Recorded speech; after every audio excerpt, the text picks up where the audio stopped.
One of the things that we've been working on a lot in recent years, there's been more emphasis on, is uniformity of our beef production. We do want to try to make our production more uniform, to produce a more uniform product.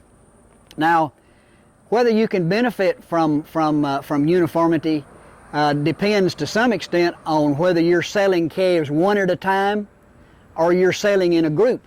Because if you're just selling one at a time, then uniformity is less important. But what is important is that what you're producing is acceptable to the phases of the industry that will come after you in the cow-calf business. Maybe you have a little variation in your herd, but if all the types you're producing are acceptable, then they can be grouped into uniform groups further down the line. But it does work better, not just from a genetic standpoint, but a management standpoint.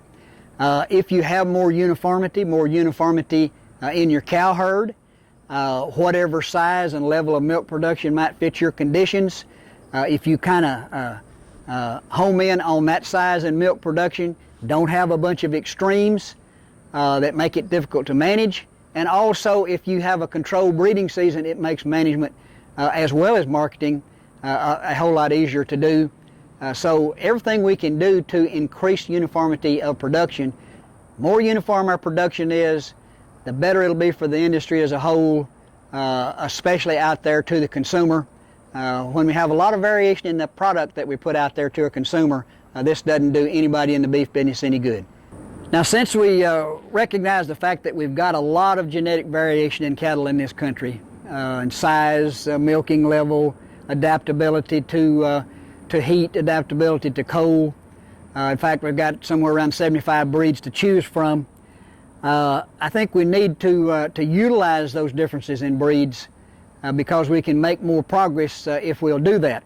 The bottom line is go outside a breed sometimes if you want to need to make a rapid change, but realize you need to know all of the characteristics of that new breed you may be bringing in.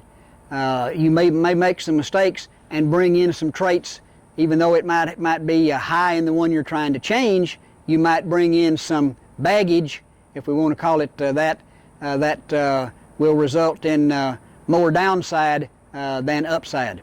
So keep in mind the vast differences in breeds we've got. Let's use them intelligently and put together a logical breeding system.